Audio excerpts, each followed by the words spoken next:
दोस्तों, कहते हैं उम्र केवल एक नंबर है, लेकिन जैसे जैसे समय बीतता है इंसान की सोच और इच्छाएं बदलने लगती हैं। खास तौर पर 40 की उम्र के बाद महिलाएं एक ऐसे मोड़ पर पहुंचती हैं जहां वो खुद को फिर से खोजने लगती हैं और अपनी दब चुकी ख्वाहिशों को महसूस करने लगती है।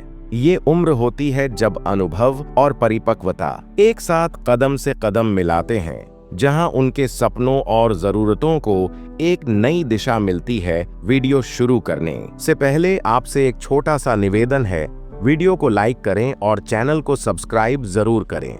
आज हम बात करेंगे 40 की उम्र के बाद भाभियों में पैदा होने वाली उन इच्छाओं की जो अक्सर अनकही रह जाती हैं लेकिन बहुत गहरी होती हैं। हर पॉइंट आपको यह समझने में मदद करेगा कि ये इच्छाएं क्यों बढ़ती हैं और इसके पीछे का मनोविज्ञान क्या कहता है। पॉइंट नंबर 1, अन्य पुरुषों की ओर आकर्षण। इस उम्र में महिलाएं महसूस करती हैं कि उनकी जिंदगी एक रूटीन में बंध चुकी है और इस रूटीन से बाहर निकलने की चाह में वो नए अनुभवों की ओर आकर्षित होने लगती है। यह आकर्षण जरूरी नहीं कि शारीरिक हो, बल्कि यह भावनात्मक और मानसिक स्तर पर होता है।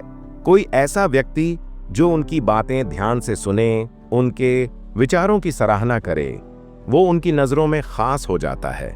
यह आकर्षण उनके आत्मसम्मान को बढ़ाता है और उन्हें यह एहसास कराता है कि वे अब भी वांछनीय हैं। पॉइंट नंबर 2, खुद को खूबसूरत महसूस कराने की इच्छा। इस उम्र में महिलाएं चाहती हैं कि वे न केवल दूसरों की नजरों में सुंदर दिखें, बल्कि खुद को भीतर से भी खूबसूरत महसूस करें। वो ड्रेसिंग सेंस, मेकअप और फिटनेस पर ध्यान देने लगती हैं। उनके लिए सुंदरता सिर्फ चेहरे की नहीं, बल्कि सोच, आत्मा और आत्मविश्वास की भी होती है। जब कोई उनकी समझदारी या सोच की तारीफ करता है तो वह उन्हें और भी आकर्षक महसूस कराता है। पॉइंट नंबर 3, अपने लिए समय निकालने की चाहत। 40 की उम्र तक महिलाएं अक्सर परिवार और बच्चों की जिम्मेदारियों में उलझी रहती हैं। अब वे चाहती हैं कि कुछ पल सिर्फ उनके अपने हों, किताबें पढ़ना, दोस्तों से मिलना या कोई नई हॉबी अपनाना।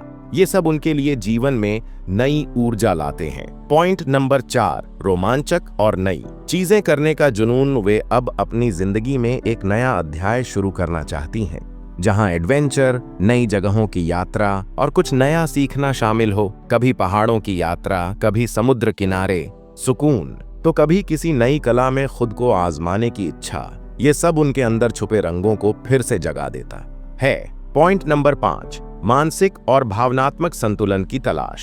अब वे रिश्तों को गहराई से समझना चाहती हैं। वे चाहती हैं कि उनके साथ ऐसा कनेक्शन हो जो सच्चा हो, शांत हो और समझदार हो। मेडिटेशन, योग, किताबें और म्यूजिक के जरिए वो अपने भीतर की आवाज को सुनने लगती है। पॉइंट नंबर 6, अधूरे सपनों को पूरा करने की ख्वाहिश। कुछ सपने जो कभी अधूरे रह गए थे, अब उन्हें जीने का वक्त है। चाहे एक किताब लिखना हो, एक बिजनेस शुरू करना हो या किसी बचपन की ख्वाहिश को पूरा करना, अब वो खुद के लिए जीने लगी हैं। पॉइंट नंबर 7, स्वतंत्रता की लालसा। अब वह चाहती हैं कि वो अपने फैसले खुद लें, बिना किसी दबाव या डर के। वह अपनी जिंदगी अपने ढंग से जीना चाहती है। इस स्वतंत्रता में उन्हें अपनी असली पहचान मिलती है और वही पहचान उन्हें सबसे ज्यादा खुश रखती है। उनकी पुरानी यादें ताजा करें। किसी पुराने किस्से को याद दिलाना उन्हें तुरंत भावनात्मक रूप से जोड़ सकता है। 2, वॉइस टोन का ध्यान रखें। आपकी आवाज जितनी सॉफ्ट और गर्मजोशी वाली होगी, उतना ही बेहतर असर पड़ेगा। 3, आंखों से कनेक्शन बनाएं। बात करते वक्त आंखों में आत्मविश्वास हो, लेकिन ओवर न करें ताकि सामने वाला सहज महसूस करे। और सबसे जरूरी बात, सम्मान। किसी महिला का दिल जीतने का पहला और सबसे जरूरी तरीका है उसका सम्मान करना। उनकी बातों को सुनिए, उनकी भावनाओं को समझिए और अपनी सच्चाई, मुस्कान और आत्मविश्वास से उन्हें एहसास दिलाइए कि आप उन्हें वाकई समझते हैं। दोस्तों, सोचिए, अगर एक महिला को अपने पति से कभी सच्चा प्यार न मिला हो तो क्या वह किसी और से सच्चा प्यार कर सकती है? इस सवाल का जवाब कमेंट में जरूर दें। और अगर आप मुझसे पर्सनली बात करना चाहते हैं तो मेरी मेंबरशिप ज्वाइन कर सकते हैं।